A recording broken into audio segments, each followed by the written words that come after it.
Και λέγοντας το δόξα σε ο Θεός, λέει, πήγα να κάνω ένα βήμα και βλέπω ότι δεν είχα βάρος. Το βήμα αντί να πάει 1 μέτρο πήγε 10 μέτρα πέρα. Και πήγε να λέει πώς πάνε αυτοί οι αστροναύτες απάνω στο φεγγάρι, που σαν να είναι από βαμπάκι. Πατάς εδώ και βρίσκεσαι πέρα. Άλλο βήμα πέρα, άλλο. Τότε κατάλαβα, λέει, ότι κάτι παράξενο συμβαίνει. Νόμιζα πως δεν είμαι εγώ αυτός. Τότε ήταν η πρώτη φορά που κατάλαβα ότι συμβαίνει αυτό το χάρισμα.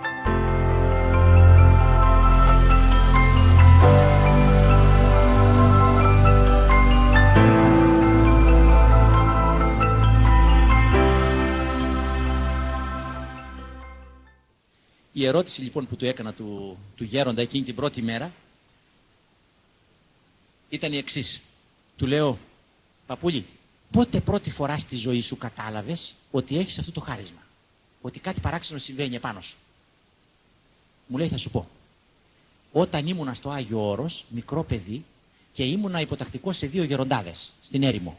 Έρημο λέμε στο Άγιο Όρος, έξω εκεί μπροστά καψοκαλύβια και καρούλια και τα όλα, όλη την περιοχή. Λοιπόν, εκεί στην έρημο λοιπόν, ήμουνα σε 2 γεροντάδες και κάποια Κυριακή οι γεροντάδες μου πήγαν έξω στον κόσμο να εξομολογήσουν. Εγώ ήμουνα μόνος μου και μου λέει, μου λένε να πας, έχεις την ευλογία μας, να πας να κοινωνήσεις την Κυριακή στο Κυριακό. Όταν είναι Κυριακή και λειτουργεί το Κυριακό, όσοι δεν έχουν λειτουργία μέσα, δεν έχουν ιερέα μέσα στο κελί τους εκεί πέρα που έχουν και εκκλησίες μέσα στο κελί, δίπλα στο κελί, πηγαίνουν στο Κυριακό. Λοιπόν, θα πας την Κυριακή, εφόσον δεν είμαστε εδώ, να κοινωνήσεις το Κυριακό.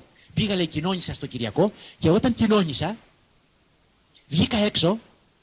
Είχα τέτοια δοξολογητική διάθεση να ευχαριστήσω τον Θεό για αυτό το σπουδαίο πράγμα που έγινε, δηλαδή ότι μπήκε ολόκληρος ο Χριστός μέσα μου, που ήμουν τόσο ενθουσιασμένος, που σήκωσα τα χέρια μου απάνω, λέει, ψηλά, και λέω, Θεέ μου, ήρθες ολόκληρος πάλι σε μένα, στο φτωχό Πορφύριο, τον αμαρτωλό Πορφύριο, δόξα σοι ο Θεός.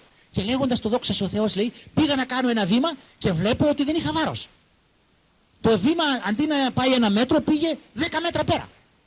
Και πήγε να λέει πώς πάνε αυτοί οι αστροναύτες απάνω στο φεγγάρι, που σαν να είναι από βαμπάκι. Πατάς εδώ και βρίσκεσαι πέρα. Άλλο βήμα πέρα, άλλο. Τότε κατάλαβα, λέει, ότι κάτι παράξενο συμβαίνει. Νόμιζα πως δεν είμαι εγώ αυτός. Τότε ήταν η πρώτη φορά που κατάλαβα ότι συμβαίνει αυτό το χάρισμα. Εφέτος που πήγα στο Άγιο Όρος, οι πατέρες που είναι στη σκήτη του με πήγανε στο σημείο όπου έγινε αυτό το πρώτο του γέροντα. Είναι μια στροφή καθώς ανεβαίνουμε πάνω και μου λένε ότι αν κάτσεις, γιατρέ, εδώ κάμποση ώρα θα σε πάρει ευωδία. Βιαζόμασταν όμως να μην χάσουμε το καράβι και γνωστό το σημείο αυτό που έγινε αυτό, η αποκάλυψη του γέροντα. Τότε λοιπόν, ενώ, λέει, αισθανόμουν έτσι παράξενα, στάθηκα μια στιγμή αποσβολωμένος και λέω, κοιτάω στο βουνό και βλέπω ότι ενώ ήταν μια στροφή του βουνού, εγώ έβλεπα κάτω από τη στροφή ότι ανέβαιναν οι γεροντάδες μου απάνω. Και οι γεροντάδες ήταν πίσω από το βουνό. Σαν να ήταν γυάλινο, λέει, το βουνό, και μέσα από το γυάλινο βουνό έβλεπα απέναντι τι συμβαίνει. Και λέει, τρελός είμαι.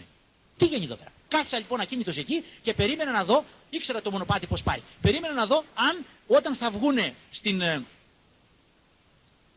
πραγματική στροφή, αν είναι πραγματικότητα αυτό το πράγμα ή βλέπω όνειρο. Και ενώ περίμενα, τους έβλεπα που ανεβαίναν, μόλις βγήκαν στην πραγματική στροφή που μπορούσε να τους δει κι άλλος άνθρωπος, πραγματικά εμφανίστηκαν όπως είναι. Και τότε αμέσως τους είπα, λέει, έπεσα μπροστά τους και τους είπα, σήμερα μου συμβαίνει αυτό το πράγμα. Περπατάω και πετάω. Και βλέπω πίσω από το βουνό.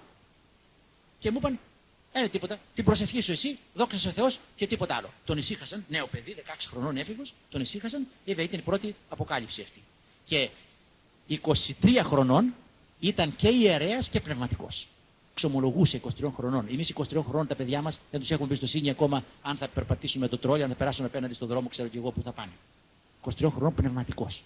Και μάλιστα λέει το εξής, ότι όταν ήμουν πνευματικός, λέει, νέος τότε, είχε πολύ έντονο αυτό το χάρισμα της διοράσεως, πάρα πολύ έντονο.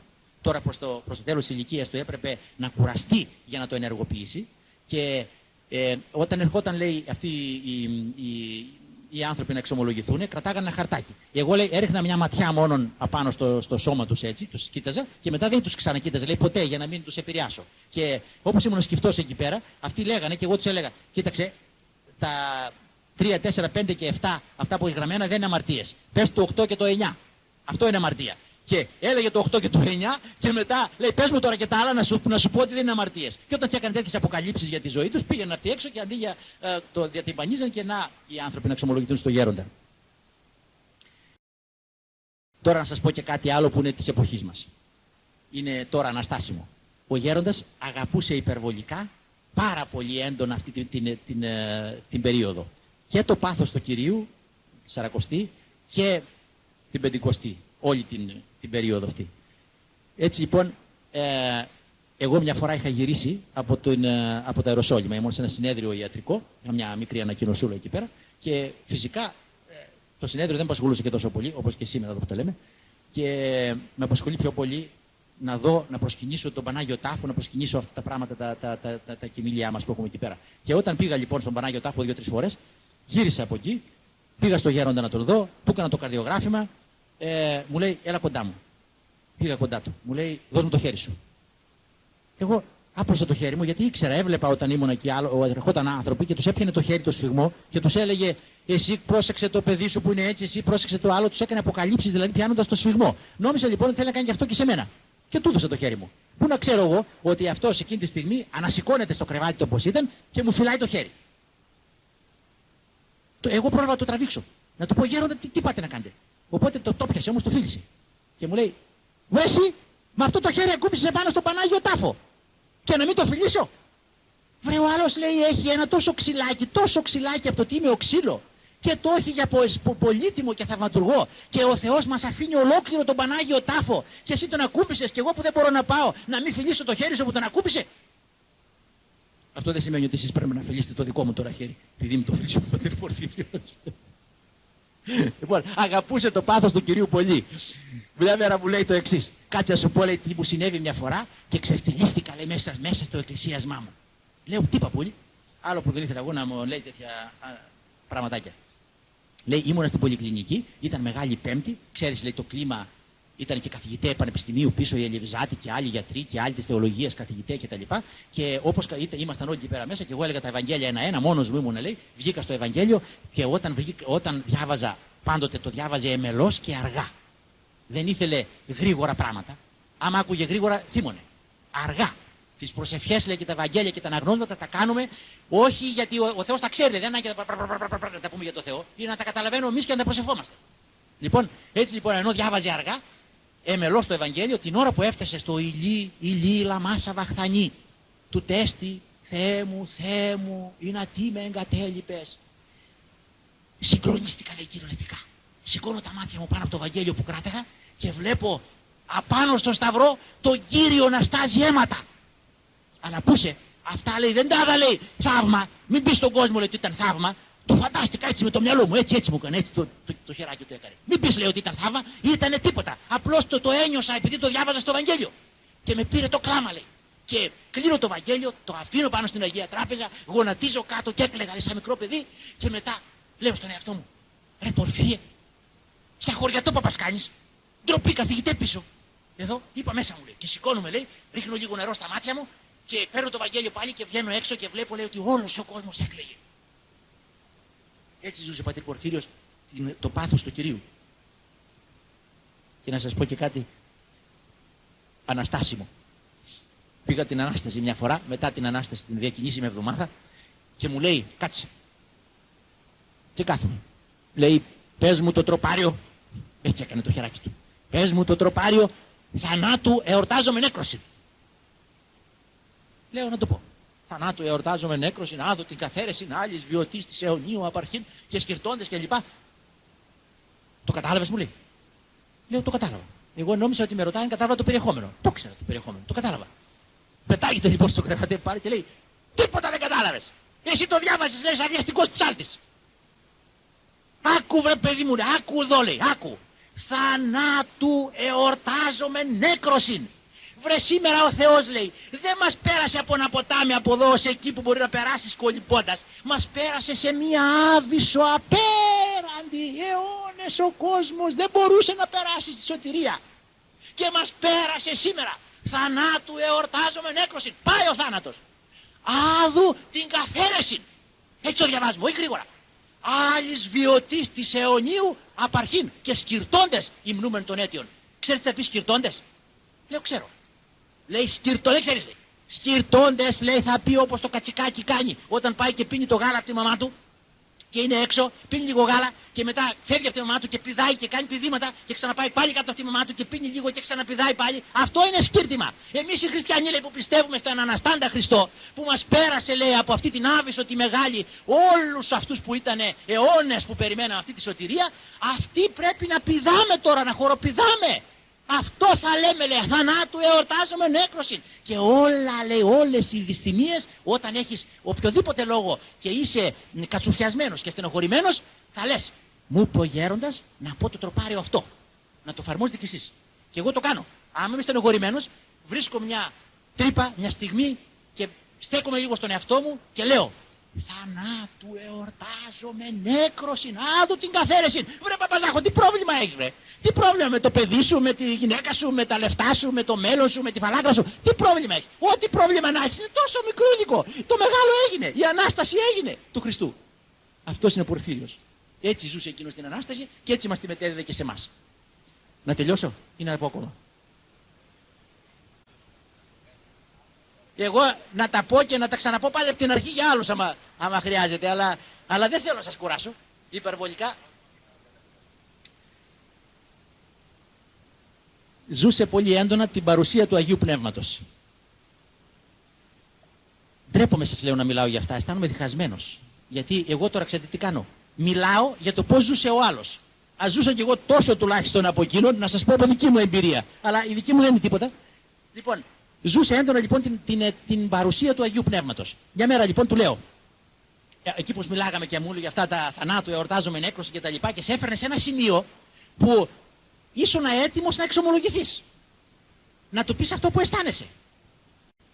Λοιπόν, αφού με ανέβασε κάποια στιγμή, του λέω, ρε γέροντα, τι πρέπει να κάνει ένας άνθρωπος ο οποίος είναι μέσα στον κόσμο, μέσα στην κοινωνία, με την οικογένειά του, με την ιατρική του, με τούτα εδώ, με εκείνα τα προβλήματα όλα, τις μικρότητες. Τι πρέπει να κάνει όταν αγαπάει τον Χριστό και θέλει να μην έχει μέσα του διάβολο? Τι πρέπει να κάνει? Το έχει πει σε πολλούς αυτό, μου το πει και εμένα ξανά, να σας το πω και σε εσάς. Λέει, να τι πρέπει να κάνει, βρε Γεωργάκη? Παλεύεις να βγάλεις το σκοτάδι μέσα από ένα δωμάτιο? Βγαίνει όταν είναι κλειστά τα παράθυρα? Με το φακό, λέει, πας γύρω-γύρω να διώξεις το σκοτάδι? Είναι δυνατόν? Να τι θα κάνεις? Θα ανοίξεις την πόρτα σου στο Χριστό και θα μπει ο ήλιος μέσα. Είναι δυνατόν να υπάρχει σκοτάδι και φως? Είναι δυνατόν να υπάρχει και δαίμονας και Χριστός? Άμα κρατάς τον εαυτό σου ανοιχτό στο Χριστό, μπήκε μέσα, πάει ο διάμολος. Βλέπετε πως ζούσε αυτό στην παρουσία του Χριστού. Δηλαδή, και από τα λόγια του μόνο καταλαβαίνετε πόσο ολόκληρο τον Χριστό είχε μέσα του, γι' αυτό και δεν είχε ίχνη σκοτεινά. Να σας πω και κάτι εξομολογητικό. Εγώ διδάσκω ένα μάθημα στο πανεπιστήμιο που το λένε κατ' επιλογή μάθημα, δηλαδή καρδιογράφημα. Δεν είναι αυτά τα κλασικά μαθήματα της σχολής, αλλά είναι και πολλά μαθήματα κατ' επιλογή. Διαλέγουν οι φοιτητές ένα μάθημα κατ' επιλογή και ένα λοιπόν από τα πολλά κατ' επιλογή μαθήματα είναι και το καρδιογράφημα. Και επειδή αυτό είναι ένα αντικείμενο που το αγαπούν οι φοιτητές, γιατί όλοι ενδιαφέρονται για το αργότερα θα τους χρειαστεί το καρδιογράφημα, έρχονται στα μαθήματα. Και όπως έρχονται και τους λέω αστεία και τους λέω παραδείγματα για το καρδιογράφημα και πάλι ένα αστείο και εδώ στο πάρτο και έχουμε μια ζωντανή εξάρτηση. Τα αγαπώ πολύ αυτά τα παιδιά, είναι και έξυπνα παιδιά και ικανά παιδιά της ιατρικής και με αγαπούν και εκείνα. Και έχουμε μια σχέση πολύ καλή. Αλλά ενώ τους μιλάω για το καρδιογράφημα, που τι αξία έχει αυτό το καρδιογράφημα? Θα το έχουν στη ζωή τους για 5, 10, 40, 50 χρόνια. Πώς θα τους χρειαστεί? Μετά τι το θέλουν? Από εκεί και πέρα. Και έχω ένα δίλημμα μέσα μου. Λέω, αυτά τα παιδιά τώρα εγώ που με αγαπούνε, εάν τους μίλαγα για τον Χριστό, θα γινόταν όλοι χριστιανοί. Αλλά το πανεπιστήμιο δεν με έβαλε να διδάσκω Χριστό εκεί, με έβαλε να διδάσκω καρδιογράφημα. Και ήμουν διχασμένος. Να πω στα παιδιά να μην πω. Και στο κάτω-κάτω θα είναι και πολλά που δεν πιστεύουν. Γιατί αυτά τα παιδιά να κάθονται ακούν κήρυγμα από μένα? Τι πρέπει να κάνει ένας πνευματικός άνθρωπος? Ήμουν διχασμένος, πραγματικά. Διχασμένος. Έλεγα ότι μερικές φορές λέω ότι αν φτύσω θα το πιούν τα παιδιά. Δεν είναι κρίμα να τους στερώ και λίγο λόγω Θεού, να τους πω, παιδιά, στο τέλος είμαι χριστιανός? Ένα τέτοιο, μια ομολογία. Έτσι. Έλεγα με τον ιεραποστολικό μου ζήλο μέσα μου εσωτερικά και διχαζόμουν. Και κοιτάξτε τι μου λέει ένας άνθρωπος του Θεού. Με έβγαλε από το διχασμό εντελώς. Δεν μου λες, βρε Γεωργάκη, απάνω όταν πηγαίνεις εκεί στην έδρα και κάνεις μάθημα, είσαι κοινωνημένος? Έχεις κοινωνήσει? Λέω, ναι γέροντα. Τι τα θες τα λόγια λοιπόν? Εσύ είσαι Χριστοφόρος. Πας στο Χριστό μες στο αμφιθέατρο, βρε. Τα λόγια σου τα θέλουν οι φοιτητές. Μπορεί, λέει ο Χριστός, αν θέλει, να σώσει τα παιδιά έτσι. Και έβγαλε και εμένα από το δίλημμα και με υποχρέωση να πηγαίνω και κοινωνημένος να κάνω το μάθημα. Αυτός είναι ο άνθρωπος ο οποίος αγαπάει τον Χριστό, αγαπάει και βλέπει την παρουσία του Αγίου Πνεύματος παντού.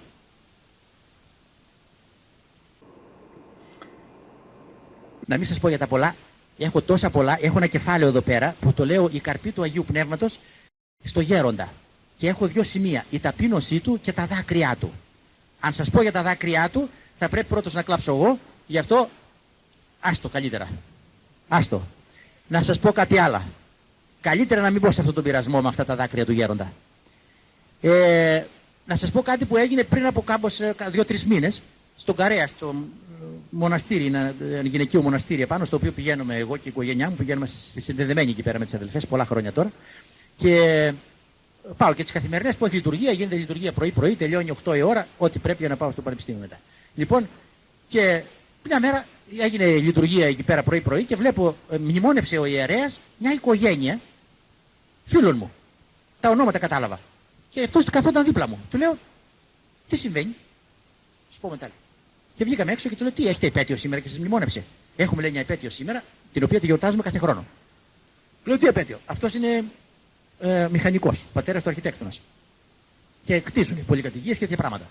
Και μια μέρα είχε χαλάσει ένα κομπρεσέρ. Και του τηλεφωνούν από μια οικοδομή, το κομπρεσέρ δεν δουλεύει. Εγώ, λέει, ξέρω να το κάνω το κομπρεσέρ. Και πήγα, λέει, κατευθείαν να κάνω το κομπρεσέρ. Δεν δούλευε, το ξεβιδώνω, το κομπρεσέρ, ανοίγω το μηχάνημα μέσα, φτιάνω τούτο, φτιάνω εκείνο, μου έλεγε τι έκανε από εδώ, τι έκανε από εκεί. Σε κάποια στιγμή βλέπω, λέει, το χέρι μου ήταν μουδιασμένο. Λέω, αμάν, τι είναι αυτό? Δεν κατάλαβα και τίποτα, δεν δώσα σημασία, λέει. Ύστερα από λίγο μου πέφτει η πένσα στα χέρια μου. Αλλά δεν έδωσα σημασία. Ξανασκύβω, την παίρνω, λέει, και ξανασυνεχίζω. Βάζω τα κατσαβίδια, έφτιανα από εδώ, έκανα από εκεί, συνέδεα τα καλώδια κτλ., τα ρεύματα κτλ. Και σε κάποια στιγμή, όταν αισθάνεται ένα μούδιασμα περισσότερο, λέει, και στα άλλο χέρι και σε ολόκληρο το σώμα μου ένα μούδιασμα, λέει, δεν πάω να δω μήπως το κομπρεσέρ είναι στο ρεύμα. Και πάει στην προέκταση και βλέπει ότι το κομπρεσέρ ήταν μέσα στην πρίζα, στο ρεύμα. Και αυτός το πάλευε στα χέρια του και βίδωνε τα καλώδια και τα έπιανε και έστριβε το ρεύμα με τα χέρια του. Τέλος πάντων, έκανε το σταυρό του, το παιδί, είναι πνευματικό παιδί του γέροντα κι αυτός, έκανε το σταυρό του γιατί σώθηκε και λέει, θα πάω στο γέροντα. Και πάω. Την άλλη μέρα λοιπόν, μια και δύο, ξεκινάει, πάει στον οροπό και ο γέροντας ήταν έξω εκείνη την ώρα, έκανε τη βολτούλα του πριν χρόνια και μόλις τον είδε του λέει, έλα εδώ βρε, κι είσαι και επιστήμονας, βρε τι έκανες προχθές, τι έκανες εκεί πέρα, τι γέροντα, βρε τόση ώρα, λέει, ξέρεις τι δυνάμεις έβαλα για να κρατάω αυτό το ρεύμα μακριά? Και δεν του είχα πει τίποτα, λέει. Από τότε την ημέρα αυτή τη γιορτάζει πάντοτε, κάνει λειτουργία γιατί τη θεωρεί ως σωτήρια ημέρα του. Αυτός είναι ο πατήρ Πορφύριος. Είμαι υπόλογος απέναντι του Θεού, διότι ξέρω ότι αυτοί οι οποίοι γνώρισαν πολλά δαρίσσονται και πολλάς.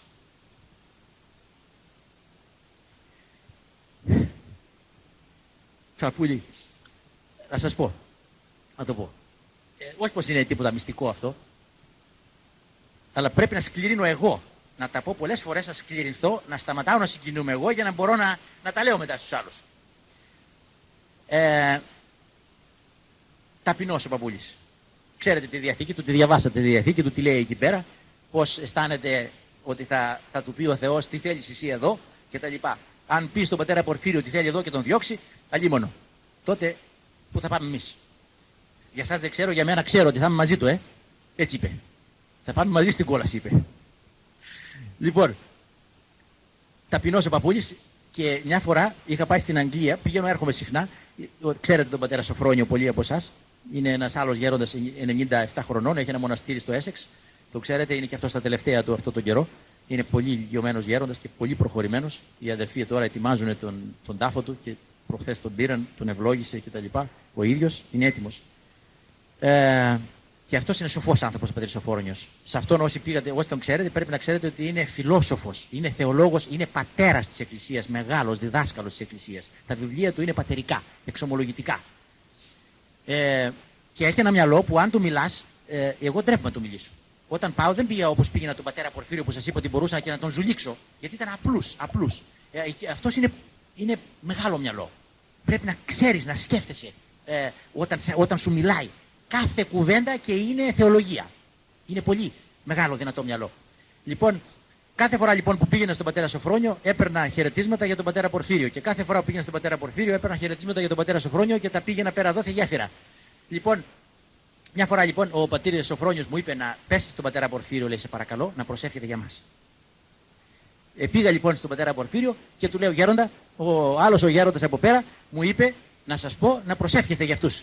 Οπότε κάνει το χεράκι του έξω από τα σεντόνια που το έχει τυλιγμένο και μου λέει, τώρα το πρόκοψε να βάλει ο Σοφρόνιος σε μέρα να προσευχηθώ. Λοιπόν, αυτός είναι ο ταπεινός άνθρωπος, ο οποίος για τον εαυτό του δεν δεχόταν τίποτα. Λοιπόν, να σας πω 2-3 φορές που είδα το γέροντα να κλαίει πολύ.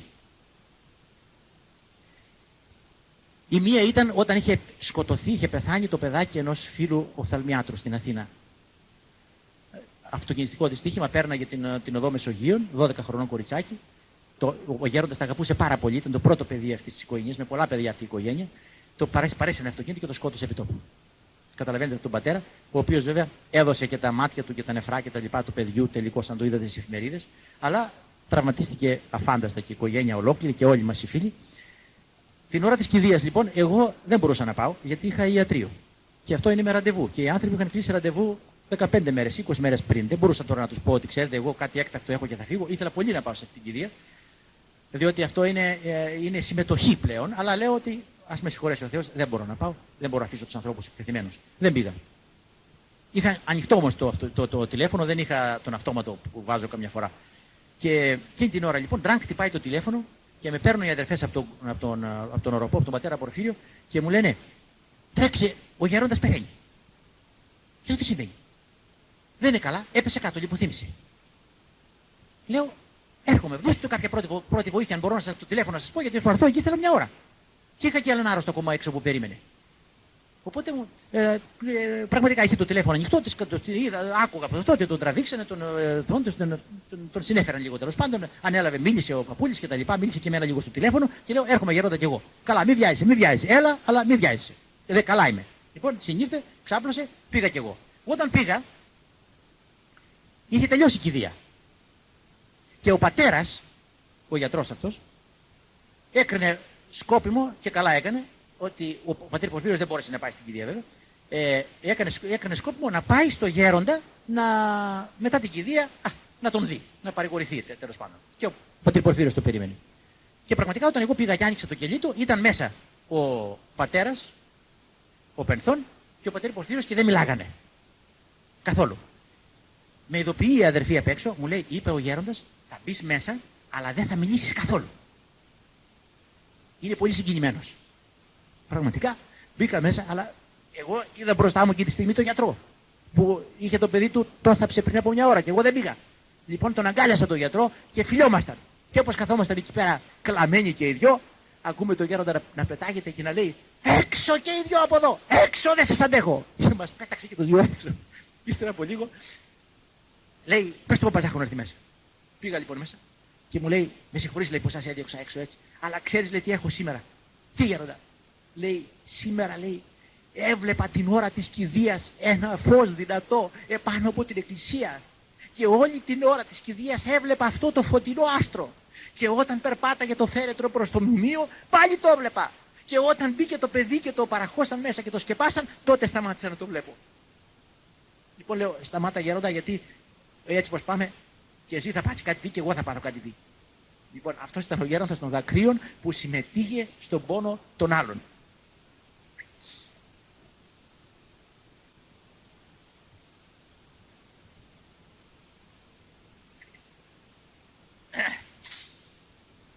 Είχα πάει μια φορά στο Άγιο Όρος και όταν γύρισα, ξέρετε, όταν πηγαίνω εγώ στο Άγιο Όρος, επειδή είμαι γιατρός, με ξέρουν πολλοί φίλοι, πολλοί μαθητές μας, σε κάθε μοναστήρι σχεδόν τώρα έχουμε έναν-δυο γιατρούς που τους είχα φοιτητάς. Λοιπόν, και μας κάνουν τιμές και αυτά τα πράγματα, και εγώ τους παρακαλώ, πείτε μου, λέω, ποιον να πάω να δω. Και δεν ήρθα εδώ τώρα, ήρθα πολλές φορές τουριστικά, ξέρω το Άγιο Όρος, τα κοιμήλια τα ξέρω όλα, αλλά θέλω να δω και κανέναν άνθρωπο, έτσι, πνευματικό γέροντα, να πάω να του κλέψω τίποτα τέτοια πράγματα. Οπότε με καθοδηγούν. αυτοί οι φοιτητές μου. Και μου λένε πήγαινε στο τάδε κελί, εκείνη και στο τάδε. Πάω λοιπόν και συλλέγω αν μπορώ να πάρω κάτι τι. Και δεν ξέρω αν αυξάνω την ενοχή μου απέναντι του Θεού ή όχι, αλλά είναι κάτι πράγματα που νομίζω ότι δυναμωνόμαστε όταν βλέπουμε ότι υπάρχουν άνθρωποι του Θεού που ζουν όχι φτωχά όπως ζω εγώ. Λοιπόν, είχα πάει μια φορά στον πατέρα Εφραίμ τον Κατουνακιώτη. Μεγάλη μορφή αυτός ο άνθρωπος. Αυτοί κάνουν στο κελί τους κομποσκήνη την ωραία προσευχή από τις 6 το απόγευμα μέχρι τις 12 το βράδυ. Αυτό είναι η προσευχή τους. 6 ώρες κομποσκήνη. Και αφού κάτσαμε εκεί πέρα και μας είπε ο γέροντας πάρα πολλά πράγματα, συνήθως δεν βλέπει ανθρώπους, αλλά ξέρω εγώ ο Θεός επέτρεψε και την ημέρα εκείνη να είναι πολύ καλά και μας μίλησε για πολλά πράγματα, για πολλά. Και μάλιστα του λέω, τον ρώτησα και εγώ, λέω, πώς πρέπει να γίνεται αυτή η προσευχή, ρε γέροντα, δίδαξέ με και εμένα, λέω, να ξέρω να την κάνω την προσευχή. Πες μου τι πρέπει να κάνω. Και μου λέει, άκου να δεις, παιδί μου, λέει. Θα σας το πω τώρα, όχι γιατί εγώ κάνω το δάσκαλο σε εσάς, αλλά γιατί πρέπει να πω τη συνέχεια της ιστορίας. Να φτάσουμε στον πατέρα Πορφύριο. Λέει, εγώ λέει, θα σου πω ότι αυτή η προσευχή είναι πλήρης προσευχή. Έχει μέσα και δοξολογία στο Θεό και παράκληση. Η δοξολογία είναι το πρώτο μέρος που λέμε Κύριε Ιησού Χριστέ Ιε του Θεού. Βλέπεις τι λόγια λέμε. Κύριε Ιησού Χριστέ Ιε του Θεού. Όλα αυτά είναι σαν να λέμε σε αναγνωρίζουμε Κύριο. Δόξα σε Κύριε, δόξα σε Ιε, δόξα σε το δεύτερο πρόσωπο της Αγίας Τριάδος. Αυτό είναι μια δοξολογία. Και το λέμε πανηγυρικά, λέει αυτό, και αργά. Και το άλλο λέει το δεύτερο μέρος λέμε ελέησέ με τον αμαρτωλό. Ελέησέ με τον αμαρτωλό. Αυτό γιατρέ το λέμε κλαψάρικα. Μου λέει και χρησιμοποιεί το ψ έτσι πολύ αδρά. Και μου λέει το πρώτο μέρος το λες δοξολογητικά και το δεύτερο κλαψάρικα. Και θα κάνεις κάθε βράδυ κομποσκήνη. Αλλά να ξέρεις, λέει, ότι μισό κομποσκήνη δικό σου είναι ίσα με τις 6 ώρες τις δικές μου. Έτσι το βλέπει ο άνθρωπος. Γιατί σου λέει αυτός κουρασμένος, ταλαιπωρημένος από το ιατρείο του και μισό κομποσκηνάκι να κάνει. Αλλά μου λέει πού σε γιατρέ. Μισό είπαμε, αλλά κατοστάρι μισό, Μην κάνεις το δωδεκάρι. Λοιπόν, οπότε, και μάλιστα μου είπε ο πατήρ Εφραίμ, λέει, κοίτα γιατρέ, όταν αρχίσεις και κάνεις αυτή την προσευχή και ετοιμαστείς πρώτα και αρχίσεις να τη λες την προσευχή, είναι η καλύτερη ορθόδοξη προσευχή. Τότε, λέει, ο Θεός θα σου στείλει δάκρυα. Και αν από τα μάτια σου κυλήσουν δάκρυα, τότε να ξέρεις ότι σε επεσκέφτηκε η χάρις να επιτείνεις την προσευχή σου. Και ενώ λέγαμε τέτοια πνευματικά και ωραία πράγματα, σε μια στιγμή μου λέει, λοιπόν, εσύ γιατρέ τώρα, να πας κάτω να δεις τον Χριστοφόρο. Λέω, ποιον γέροντα? Τον πατέρα Χριστοφόρο το γέροντα, λέει, είναι στο άλλο κελί παρακάτω. Λέει, εγώ ήθελα να κάτσω να ακούσω τώρα. Και του λέω, γέροντα, να πάω σε λίγο. Λέει, όχι, θα πας τώρα λίγο. Και μην νομίζω ότι σε αυτούς θα πω πολλά, λέει, ακόμα πράγματα. Δεν θα πω τίποτα τώρα, θα φύγουμε, λέει, έχουμε το κελί μας εμείς. Θα φύγω κι εγώ, αλλά εσύ πήγαινε κάτω. Μου δίνει λοιπόν ένα από τα πνευματικά του παιδιά εκεί πέρα, ένα μοναχό, και πήγαμε στον πατέρα Χριστοφόρο. Ο πατέρα Χριστοφόρος ζει σε ένα κελί που είναι σχεδόν στα καρούλια. Δηλαδή είναι έτσι κατεβασμένο κάτω, εντελώς, αν βγει στην αυλή του έξω, έχει 2 μέτρα αυλή και για να κάνει 2 μέτρα αυλή έχει χτίσει 8 μέτρα τείχο. Πας με δυσκολία, είναι κίνδυνος δηλαδή, να σκοτωθείς αν πας βράδυ. Γι' αυτό ήθελα να πάω νωρίς να βλέπω. Ανεβαίνεις κάτι βράχια, κατεβαίνεις κάτι σκαλιά, πιάνεσαι από κάτι σίδερα, από κάτι ρίζες, από κάτι τέτοια. Για μένα τουλάχιστον που δεν ήμουν τόσο πολύ μαθημένος από εκείνα τα μέρη και το Άγιο Όρος είναι έτσι κατεβασμένο, τέτοιο οι επικλινές σε εκείνο το σημείο. Ήταν λίγο πράγματι επικίνδυνο και να στέκεσαι στην αυλή τώρα και να βλέπεις κάτω σχεδόν να βλέπεις τη θάλασσα, τον Αρσενά. Λοιπόν, γιατί σας το διηγούμε αυτό? Διότι όταν γύρισα από το Άγιο Όρος, με έβαζε πάτε το πατήρ Πορφύριος και μου λέει, έλα εδώ, τι είδες στο Όρος, πες μου που κάνα γέροντα, τι μάζεψες, τι μελίσια μάζεψες. Λοιπόν, και ήταν η μέρα που του διηγούμουν αυτό τώρα το περιστατικό που σας λέω τώρα. Ότι μετά τον πατέρα Εφραίμ πήγα, με έστειλε και να δω τον πατέρα Χριστοφόρο. Βλέπω έξω, καθόταν εκεί έξω σε μια πέτρα, ο πατήρ Χριστοφόρος και ο υποτακτικός του. Ο πατήρ Χριστοφόρος τι ήταν, 90 τόσο χρονών. Κατάλευκος γέροντας. Τα πόδια του, όπως είχε σηκωμένο το ράσο του εδώ πέρα, φαινότανε τα πόδια του, είχε τις κάλτσες ξεσκισμένες γιατί ήταν πρισμένα τα πόδια του. Κατάλαβα αμέσως. Εγώ έβαλα διάγνωση καρδιολογική, λέω καρδιακή ανεπάρκεια εδώ πέρα. Αφού έχουμε ειδήματα στα κάτω άκρα, θα έχει καρδιακή ανεπάρκεια κτλ. Λέει ο υποτακτικός του, γέροντα, έλα μέσα τώρα γιατί ο γιατρός πρέπει να φύγει, βιάζεται να φύγει, δεν έχει πολλή ώρα, έλα μέσα. Το πιάνει λοιπόν από τα χέρια ο υποτακτικός του να τον βάλει μέσα στο κιλί, κράταγε τα χέρια του, δεν είχε και καλή όραση. Και όπως έμπαινε μέσα, για να τον ευκολύνω κι εγώ λίγο, ακουμπάω τα χέρια μου πίσω εδώ στην πλάτη του γέροντα αυτού, και μου λέει, γιατρέ, μου λέει, να ξέρεις ποιον ακουμπάς. Λέω, ποιον γέροντα? Εγώ που με βλέπεις, λέει, ήμουνα στον κόσμο πυροσβέστης. Και εκείνο τον καιρό Οι πυροσβέστες δεν ανοίγανε σκάλες απάνω να σβήσουν φωτιές. Πετάγαμε λάσο, λέει, και ανεβαίναμε με το σκοινί απάνω. Τέτοια δυσκολία. Και τόσο δύναμη είχα. Και τώρα, λέει, βλέπεις, δεν μπορώ να βγω ένα σκαλάκι, λέει, και με βοηθάς. Τέλος πάντων, πήγαμε μέσα, μου λέει, γυρίζει και μου λέει, πώς σε λένε, γιατρέ? Λέω, Γιώργο. Γιώργο! Γιώργο! Λέω, ναι, γέροντα, τι συμβαίνει? Μ' αγκαλιάζει λοιπόν ο πατερχριστοφόρος και αρχίζει να κλαίει. Και να κλαίει και να κλαίει. Εγώ δεν καταλάβαινα τίποτα τι συμβαίνει. Και μου λέει, και λέει το πνευματικό του παιδί εκεί πέρα, λέει, σε παρακαλώ, γέροντα, ο γιατρός βιάζεται. Πες του, λέει, αυτό που έχεις να του πεις για τη συγκίνησή σου, για να σε εξετάσει κιόλας και να φύγει. Οπότε λέει, κάτσε Γεωργάκι μου εκεί πέρα, λέει, σε παρακαλώ, στον καναπέ που βλέπει και ένα καναπεδάκι εκεί στο παράθυρο. Κάτσε λοιπόν εκεί στο παράθυρο κοντά και μου λέει, κοίτα κάτω, βλέπεις κάτω τη θάλασσα, τι βλέπω τον Αρσενά. Θα σου πω, λέει, τι μου συνέβη εμένα.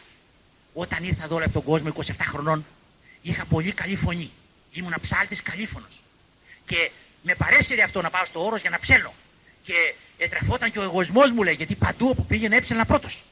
Έχουν και ψάλτες τους εγωισμούς, Οπότε, μια φορά γινόταν, λέει, ένα πανηγύρι στην Αγία Άννα, του Αγίου Γεωργίου.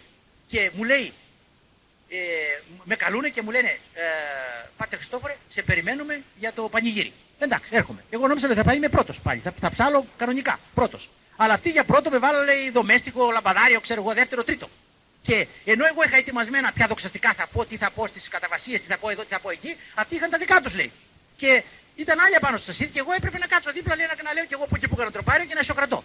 Και ενώ προσπαθούσα εγώ να μπω, λέει, και να βάλω τα δικά μου, να τσαρπάξω τα τροπάρια, αυτοί τα λέγαν τα δικά τους. Οπότε, λέει, τσατίστηκα και εγώ, ανέβαινε ο θυμός μου και σε κάποια στιγμή θύμωσα τόσο πολύ, λέει, που κλείνω τα βιβλία μου, τα μουσικά, τα βάζω στην τρουβά μου, λέει, και σκόρμω και φεύγω. Όλη νύχτα, λέει, και γύρισα πάλι πίσω, μακριά. Κάνα 2 ώρες ιστορία. Γύρισα θυμωμένος πίσω και όπως ήμουν θυμωμένος, πέταξα, λέει, τον τρουβά μου εκεί πέρα και κάθισα αυτό που κάθισε εσύ τώρα. Και Γιώργο μου λέει, δεν μπορώ να σου πω, λέει, αν αυτό που είδα το είδα στον ύπνο μου ή το είδα στο ξύπνιο μου. Ήταν όραμα ή ήταν όνειρο. Δεν ξέρω. Αλλά τι συνέβη, γέροντα, λέει, εκεί που καθόμουν, σε μια στιγμή βρέθηκα κάτω στον Αρσανά. Κάτω στη θάλασσα. Και εκεί που σκοτάδι. Και ακούω μέσα στο σκοτάδι κουπιά από βάρκα. Ερχόταν η βάρκα, ερχόταν μια βάρκα προς τα δω και κοιτάω καλύτερα, ήταν 8 στρατιώτες που κοπηλατούσαν με τη βάρκα τους. Και όρθιος απάνω στη βάρκα ήταν ένας αξιωματικός. Αλλά ο αξιωματικός αυτός, λέει, δεν φόραγε τα ρούχα των δικών μας, των στρατιωτών, του στρατού του δικού μας, είχε παράξενα ρούχα. Και όταν πλησίασαν πάρα πολύ, εγώ πήγα να φύγω. Αλλά ακούω τη φωνή και μου λέει, μη φύγεις, κάτσε εκεί πέρα ακίνητος. Και βγαίνει ένας στρατιώτης από εκεί, με πιάνει, με βάζουνε μέσα στο καράβι, στην βάρκα, και εγώ λέω, εγώ είμαι καλός άνθρωπος, ήρθα εδώ, λέει, στο Άγιο Όρος, άφησα τον κόσμο και είμαι καλός άνθρωπος και θέλω να γίνω καλό, έγινα καλόγερος για να σώσω την ψυχή μου, είμαι καλός άνθρωπος, μη με παίρνετε. Τι έκανα. Οπότε δεν μίλησε κανένας, λέει, πολύ το σιωπή απόλυτη και με πήραν με τη βάρκα, λέει, και με πήγαν πάλι στην Αγία Άννα απέναντι. Και μόλις πήγα εκεί, σταμάτησε η βάρκα, με κατεβάζουν απάνω, λέει, εκεί πέρα στην προκυμαία και ακούω τον αξιωματικό και μου λέει, πήγαινε να ψάλεις και δεύτερος και τρίτος. Εγώ είμαι Άγιος Γεώργιος και δεν θέλω στη γιορτή μου να μου κάνεις εγωισμούς. Φύγε. Τότε, λέει, ξύπνησα και βλέπω ότι ήμουν εδώ που κάθεσαι εσύ τώρα. Και δεν κατάλαβα, αλλά αυτό ήταν όραμα, ήταν επίσκεψη Θεού, ήταν όνειρο, δεν κατάλαβα, αλλά κατάλαβα ότι ο Άγιος Γεώργιος με επισκέφτηκε. Και παίρνω, γιατρέ, μου λέει, γρήγορα τα πόδια μου και τρέχω γρήγορα να προλάβω να μην τελειώσουνε. Και μόλις μπαίνω μέσα στο ναό, κατασυγκινημένος όπως ήμουνα, κάνω μια μετάνοια μεγάλη και τους λέω, αδερφοί, με συγχωρείτε, να διακόψω τον όρθρο. Συγχωρέστε με, είμαι αμαρτωλός. Από εγωισμό σκόθηκα και έφυγα. Και αντί να είμαι ταπεινός καλόγερος, και έτσι ο Άγιος Γεώργιος με πεσκέφτηκε και μου είπε να ξαναρθώ πάλι και ζήτησα συγγνώμη. Και να κλαίει λοιπόν ο πατέρ Χριστοφόρος και να κλαίω κι εγώ και να κλαίει και ο πατέρ Πορφύριος τώρα που του το διηγούμενα και μου λέει, σταμάτα Γιώργο, σταμάτα, δεν σ' αντέχω. Και αφού σταματήσαμε τον πατέρα Πορφύριο και λέγαμε διάφορα, κάναμε το καρδιογράφημα και τα λοιπά, και καθόταν το γεροντάκι στην αυτή του, έβγαζε το χέρι του, σκουπιζόταν τα δακρυά του, σκουπιζότανε, γιατί βέβαια είδε, ας πούμε, τι έζησε ένας άλλος γέροντας σαν εκείνον, και καθώς σκουπιζότανε, μόλις τέλειωναν τα δάκρυα, γυρίζει και μου λέει, άιτε, μου πέρασε τώρα, πες λίγο ακόμα για τον Χριστοφόρο.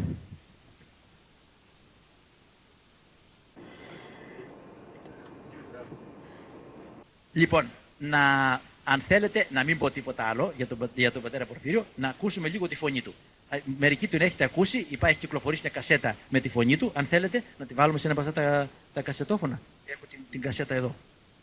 Και από αυτά που λέω, λίγο σαν να μαγεύομαι. Πολύ λίγο. ευχαριστώ και θέλω και αγαπώ. Δεν θέλω να βιάζω τον εαυτό μου.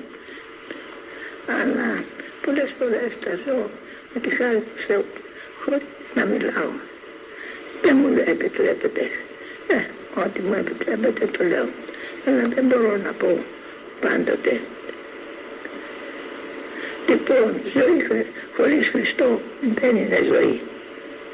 Πάει, τελείωσε. Αν δεν βλέπεις τον Χριστό σε όλα σου τα έργα και τις σκέψεις, είσαι χωρίς Χριστό.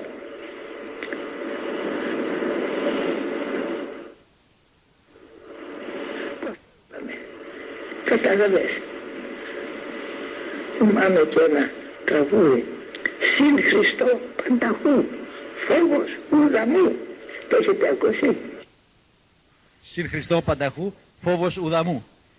Μιλάει λοιπόν εδώ πέρα, είναι μια κασέτα την οποία νομίζω μπορείτε να την προμηθευτείτε. Να σας πω το τελευταίο μου, ότι ο Θεός μου αξίωσε να είμαι και ο τελευταίος άνθρωπος που άκουσα από τον κόσμο τη φωνή του. Την παραμονή πριν κοιμηθεί, με πήρε τηλέφωνο στο σπίτι, η πατέρας από εκεί που είχε πάει, ήταν απάνω στο Άγιο Όρος και με πήραν τηλέφωνο και μιλάγαμε για 3/4. Ο πατήρ Πορφύριος κοιμήθηκε κατά κόσμον με ιατρική διάγνωση πνευμονικό είδημα. Είχε δύσπνοια, είχε πολλά μαξιλάρια, έβγαζε πτύελα πολλά και πρισμένος όπως ήταν, δυσπνοούσε πάρα πολύ και ίσως να έκανε κάποια επέκταση στο έμφραγμά του, ίσως κάποια λίμωξη να πήγε από πάνω. Και του λέω, Γέροντα, να πάρω σε παρακαλώ το αυτοκίνητο και να ξεκινήσω. Τον καρδιογράφο και μια ένεση θα σου κάνω μόνον. Τίποτα άλλο. Να έρθω. Και μου λέει, δεν είναι ευλογημένο να μην έρθεις. Δεν θα με προλάβεις. Το πρωί είχε κοιμηθεί. Ας έχουμε την ευχή του όλοι.